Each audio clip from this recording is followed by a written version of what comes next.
দেখছেন Padma news 24.com এর রাত 8:30টার বিশেষ বুলেটিন ফ্ল্যাশ নিউজ। সাথে আছি আমি সুনাইনা নিঝুম। facebook.com/podnews24 পেজ ফলো করে আমাদের সাথেই থাকুন। প্রথম ও দ্বিতীয় শ্রেণীর সরকারি চাকরিতে কোটা পদ্ধতি বাতিলের পরিপত্র অবৈধ ঘোষণা করে হাইকোর্টের দেওয়া রায়ের বিরুদ্ধে লিভ টু আপিল দায়ের করেছে রাষ্ট্রপক্ষ।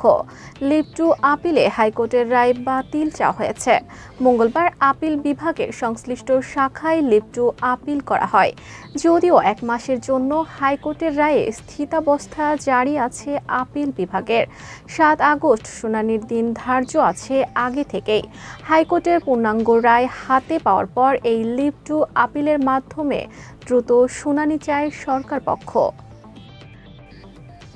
খুলনায় স্বামী শেখ হুমায়ুন কবিরকে হত্যার অভিযোগে নিজের ছোট্ট মেয়ে সহ অজ্ঞাতনামা 2-3 জনের বিরুদ্ধে মামলা করেন মা ফারজানা আফরিন।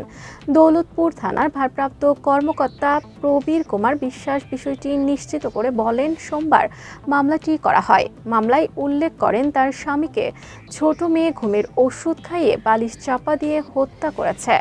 এই কথা মেয়েও স্বীকার করেছে। গত 3 জুলাই রাতে ঘটনাটি ঘটে। বাবা মেয়েকে শাসন করত, তাই রাগের বশবর্তী হয়ে এই হত্যাকাণ্ড ঘটায়। মৃত্যুর প্রকৃত রহস্য উদ্ঘাটনের জন্য মরদেহ কবর থেকে উত্তোলন করা হবে। ছোট মেয়েকে গ্রেপ্তার করা হয়েছে বলেও পুলিশ কর্মকর্তা জানান। বাংলাদেশে সরকারি চাকরিতে কোটার সংস্কারের দাবিতে টানা বেশ কয়েকদিন ধরে আন্দোলন করছেন শিক্ষার্থীরা। এতদিন এই আন্দোলন শান্তিপূর্ণভাবে চললেও ছাত্রলীগ হামলা চালালে সোমবার তা সহিংসতায় রূপ নেয়। ঢাকা, জাহাঙ্গীরনগর, চট্টগ্রাম বিশ্ববিদ্যালয় সহ আরও বেশ কয়েকটি বিশ্ববিদ্যালয়ের ক্যাম্পাসে রণক্ষেত্রে পরিণত হয়। এই আন্দোলন সহিংস রূপ ধারণ করায় বিশ্ব গণমাধ্যম প্রতিবেদন প্রকাশ শুরু করেছে। ঢাকা বিশ্ববিদ্যালয় কোটা আন্দোলনকারী শিক্ষার্থীদের ওপর ছাত্রলীগের হামলার ঘটনার পরপরই সরকারি চাকরিতে কোটার প্রতিবাদে আহত অন্তত 100 বাংলাদেশি শিক্ষার্থী শিরোনামে সংবাদ প্রকাশ করেছেন আল জাজিরা। ব্রিটিশ বার্তা সংস্থা রয়টার্সের খবরেও বলা হয়েছে, আন্দোলনকারী ও ক্ষমতাসীন দলের অনুগতদের মধ্যে সংঘর্ষে সারা বাংলাদেশে 100 জন বেশি শিক্ষার্থী আহত হয়েছে। পুলিশ ও প্রত্যক্ষদর্শীদের বরাতে এই তথ্য জানিয়েছে বার্তা সংস্থাটি। বাংলাদেশে চলমান কোটা সংস্কার আন্দোলনে উদ্ভূত পরিস্থিতি সম্পর্কে অবগত আছে যুক্তরাষ্ট্র। দেশটির পররাষ্ট্র মন্ত্রণালয় বিষয়টি পর্যবেক্ষণে রেখেছে, এমনটি জানিয়েছেন পররাষ্ট্র দপ্তরের মুখপাত্র ম্যাথিউ মিলার। সোমবার প্রেস ব্রিফিংয়ে প্রশ্নের জবাবে বলেন, ঢাকা ও আশেপাশে ব্যাপক ছাত্র বিক্ষোভের বিষয়ে তারা জেনেছেন এবং পর্যবেক্ষণ করেছেন। মতপ্রকাশের স্বাধীনতা এবং শান্তিপূর্ণ সমাবেশে যেকোনো বিকাশমান গণতন্ত্রের অপরিহার্য শর্ত। প্রতিবাদকারীদের ওপর যে কোনো সহিংসতার নিন্দা করেন। যারা এই সহিংসতার শিকার হয়েছেন তাদের নিয়েও উদ্বেগ প্রকাশ করা হয়। হয়ে গেল ভারতীয় ধনকুবের মুকেশ আম্বানির ছেলে অনন্ত আম্বানির বিয়ে। 12 জুলাই রাধিকা মার্চেন্টের সঙ্গে 7 পাকে বাধা পড়েন অনন্ত। বিয়েকে কেন্দ্র করে মুম্বাইয়ে বসেছিল তারার হাট। বিবাহোত্তর সংবর্ধনা অনুষ্ঠানে যোগ দেন কলকাতার এক ঝাঁক তারকা।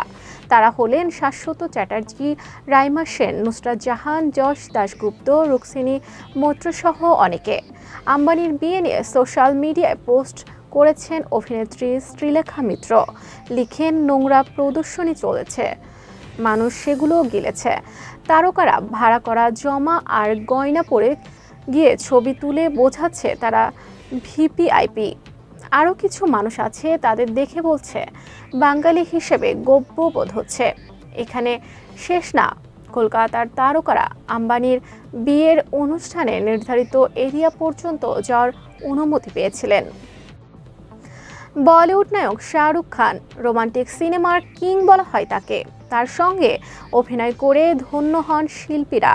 অভিষেক বচ্চনও কাফি আলবিদা না কেহনা ও হ্যাপি নিউ ইয়ার সিনেমায় শাহরুখ খানের সঙ্গে স্ক্রিন শেয়ার করেছেন। সে নিয়ে তিনি উচ্ছ্বাস প্রকাশ করেছেন বিভিন্ন সময়ে।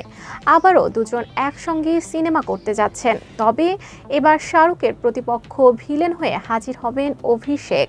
এতে ডন চরিত্রে দেখা যাবে শাহরুখকে। ছবিটিতে দেখা যাবে শাহরুখ কন্যা সুহানা খানকেও। সুজয় ঘোষের নতুন ছবিটির নাম কিং। এরই মধ্যে সিনেমাটি বেশ আলোচনায় রয়েছে। কোপা আমেরিকার ফাইনালে কলম্বিয়ার বিপক্ষে খেলতে নেমে ম্যাচের 64 মিনিটে চোট পেয়ে মারাত্মক ইনজুরি হয়ে মাঠ ছাড়েন আর্জেন্টিনার তারকা লিওনেল মেসি। ম্যাচের বাকি খেলা বেঞ্চে বসেই দেখতে হয় তাকে। এ সময় শিশুদের মতো কান্নায় ভেঙে পড়েন এই সুপারস্টার। পরে পায়ের ছবি দেখে মনে হয়েছে বড়সড় ইনজুরিতেই পড়েছেন মেসি। তারকা ফুটবলারের পায়ের এমন অবস্থা দেখে ভক্তরা ভেবেছিলেন হয়তো দীর্ঘদিন খেলার মাঠে দেখা যাবে না। ভক্তদের সেই শঙ্কা উড়িয়ে দিয়েছেন মেসি নিজেই। সোমবার যুক্তরাষ্ট্রের মায়ামিতে বসেছিল কোপা আমেরিকার ফাইনাল, যেখানে প্রতিপক্ষ কলম্বিয়াকে 1-0 গোলে হারিয়ে রেকর্ড সর্বোচ্চ 16তম কোপা জিতেছে আর্জেন্টিনা। তবে ম্যাচটির শুরুটা সুখকর ছিল না। কলম্বিয়ার সমর্থকদের বিনা টিকেটে স্টেডিয়ামে প্রবেশ ও হুড়োহুড়ির ঘটনায় চরম বিশৃঙ্খলা তৈরি হয়, যার কারণে নির্ধারিত সময় প্রায় 1.5 ঘন্টা পর মাঠে গড়ায় ম্যাচটি। এমন ঘটনায় কলম্বিয়া ফুটবল ফেডারেশনের সভাপতি রামন হেসরুন তার ছেলে রামন হামিল হেসরুনকে গ্রেপ্তার করা হয়েছে। মায়ামি ডেড পুলিশের ডিটেকটিভ আন্দ্রে মার্টিন বলেছেন, দুজনের বিরুদ্ধে ম্যাচের দিন দায়িত্বে থাকা নিরাপত্তার রক্ষীদের সঙ্গে মারামারির অভিযোগ আনা হয়েছে। বাদামি ভালুকের হামলা থেকে জনগণের জানমালের নিরাপত্তা নিশ্চিত করা এবং তাদের সংখ্যা নিয়ন্ত্রণ করতে 480টিরও বেশি ভালুক হত্যার অনুমতি দিয়েছে রোমানিয়ার পার্লামেন্ট। সম্প্রতি ভালুকের আক্রমণে এক পর্বতারোহী নিহতের ঘটনায় দেশজুড়ে অস্থিরতার মধ্যে এই সিদ্ধান্ত নেয় দেশটির সরকার। সম্প্রতি দেশটির কার্পেথিয়ান পর্বতমালায় পর্বতারোহণ করতে গিয়ে ভালুকের হামলায় প্রাণ হারান 19 বছর বয়সী এক পর্বতারোহী। তার মৃত্যুর পর ভালুকের নিয়ন্ত্রণে সরকারের ব্যর্থতার বিরুদ্ধে আন্দোলন শুরু হয় রাজধানীর বুখারেস্টে। চলমান এই আন্দোলনের মধ্যে সোমবার পার্লামেন্টের জরুরি অধিবেশন ডাকেন রোমানিয়ার প্রধানমন্ত্রী মার্সেল কিউলাকু। সেই অধিবেশনে 481টি ভালুক হত্যার প্রস্তাব উত্থাপিত হয় এবং আইন প্রণেতারা সেই প্রস্তাবের পক্ষে রায় দেন। 60টিরও বেশি পোষা কুকুরকে ধর্ষণ করে হত্যার অভিযোগে ব্রিটিশ প্রাণীবিদ অ্যাডাম ব্রিটেনকে 249 বছরের কারাদণ্ড দিয়েছে অস্ট্রেলিয়ার আদালত। তবে সাজার রায় চূড়ান্তভাবে ঘোষণার আগে আদালতের কাছে বৃহস্পতিবার অ্যাডামের পক্ষে শেষ প্রতিবেদন প্রকাশের সময় চেয়েছেন তার আইনজীবীরা। অ্যাডামের বিরুদ্ধে অত্যন্ত জঘন্য অপরাধের অভিযোগ ওঠে গত বছর সেপ্টেম্বরে।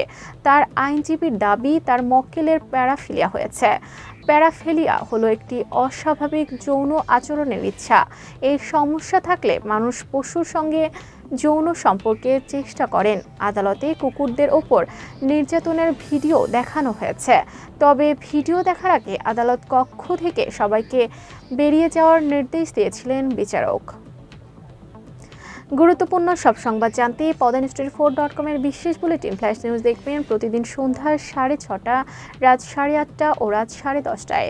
ফ্ল্যাশ নিউজ দেখতে ফেসবুকে আমাদের ফলো করুন facebook.com/pdnews24 আর ইউটিউবে সাবস্ক্রাইব করুন youtube.com/pdnews24 চ্যানেলটি। নিয়মিত দেশ বিদেশের আপডেট সব সংবাদ জানতে ভিজিট করুন মাল্টিমিডিয়া নিউজ পোর্টাল pdnews24.com। পরবর্তী ফ্ল্যাশ নিউজ দেখার আমন্ত্রণ জানিয়ে বিদায় নিচ্ছি আমি সুনাইনা নিঝুম। ভালো থাকুন, সুস্থ থাকুন।